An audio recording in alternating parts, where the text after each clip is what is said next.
сафорати ҷумҳурии Тоҷикистон гуфта шудааст, ки як кас нависондаи салом ака, нақшаи даъваткунӣ ба хизмати ҳарбӣ чӣ шид ва мисол ба шумо баъдан муҳлат медиҳам. Касе ки ҳар ду каналҳои моро дорад дар комментария нависед. Салом ба ҳама тамошобинони барномаҳои Сомониён TJ, тамошобинони азиз ва гиромиқадр.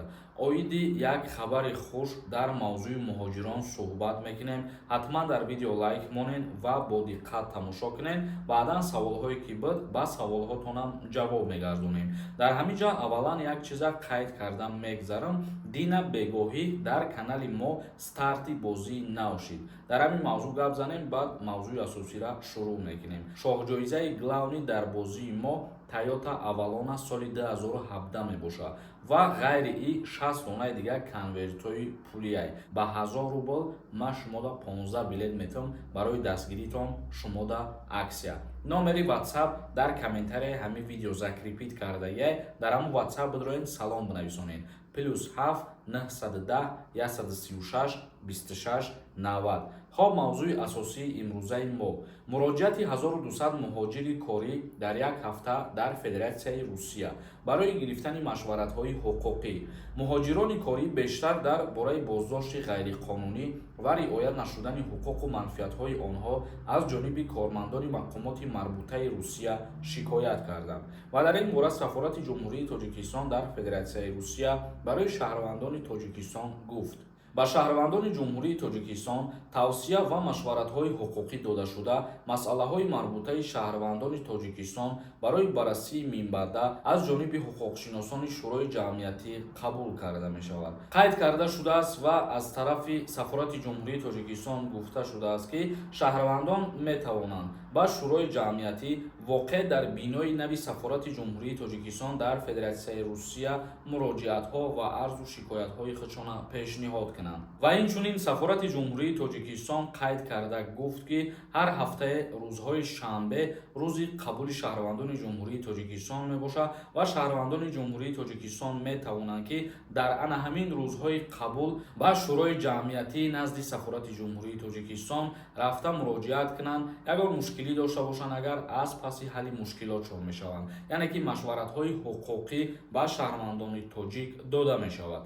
хоб тамошобинони азиз ва гиромиқадр, ин як тасмими бениҳоят хуб мебошад аз ҷониби Сафорати Ҷумҳурии Тоҷикистон барои шаҳрвандони тоҷик дар Федератсияи Русия. акнун комментарияҳои шуморо мехонем ва ба саволҳотон ҷавоб мегардонем. бо диққат бошед. дар ҳамин ҷо ба ҳамаи шумо тавсия метиҳам, агар ки шумо бихоҳед фаҳмидан, ки шуморо аз Россия запрет кардагӣ ҳастанд ё ин ки не, ё запрет доред ё ки не, дар рақамҳое ки экранда меброяд WhatsApp да бинависонед, проверкаи запретҳо мекунад ва ҷавобша барои шуморо мегӯяд. як кас нависондаи салом ака, нақшаи даъваткунӣ ба хизмати ҳарбӣ чӣ шид? дар ҳамин мавзӯъ як видео намекунед. худованд розӣ боша, як видеои алоҳида мекунем ва ҳамаша якбора мефаҳмонем. як каси дигар нависондаи салом ака, ман як штраф дорам, суд бировардан, лекин видваренӣ накардан. граница метавонам гузарам? Пешакӣ раҳмат.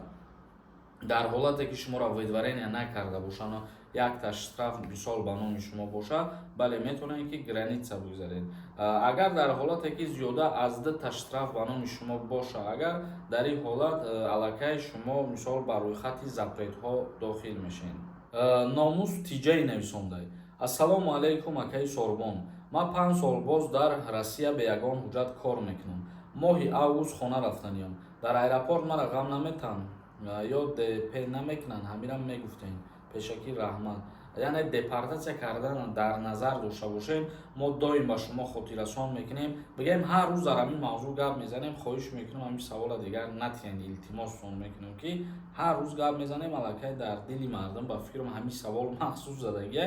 дар ҳолате ки шумо ҳуҷҷат надоред, аз аэропорт гузаштанӣ мешед, таможни контролда агар ки шуморо ҳуҷҷати мигратсиони картаву патент напурсанд, ҳичӣ намешавад. як каси дигар нависондаи салом бародари азиз, оиди бекор кардани акти никоҳ дар куҷо бояд муроҷиат кунем? барои бекор кардани акти никоҳ шумо ба суди ноҳияи худтон рафта бо ҳамраҳи анаму ҳамсари худтон муроҷиат мекунед, ариза пешниҳод мекунед ва мисол ба шумо баъдан муҳлат метиҳам, баъди муҳлат акти никоҳа бекор мекунам. Саидов нависонда. ака сертификати оригинал хидмон супорида мешавад. Сертификати оригинал барои патент гирифтан дар назар дошта бошӣ, ҳозир махсус ҷойҳои муқаррар шудагиҳад, ки барои имтиҳони забони русӣ бояд дар ҳамонҷо бисполем шумо. Як кас нависондаи раҳмат бародари азиз Сорбонҷон, муваффақият хоҳонем ба шумо. ҳазор раҳмати калон ҳар нафаре ки моро тамошо мекунад ва ҳар ду каналҳои моро мисол дораву дастгиримон мекунад. Касе ки ҳар ду каналҳои моро дорад дар комментария нависед. Як кас нависондаи ассалому алайкум ака. Таваллудои 1997 имсол ай хизмат озод мешавад. Солҳои таваллуди 1997 ки агар 27 соларо пир кунанд, бале аз даъваткунӣ ба хизмати ҳарбӣ баъдан озод мешаванд дар призофи оянда.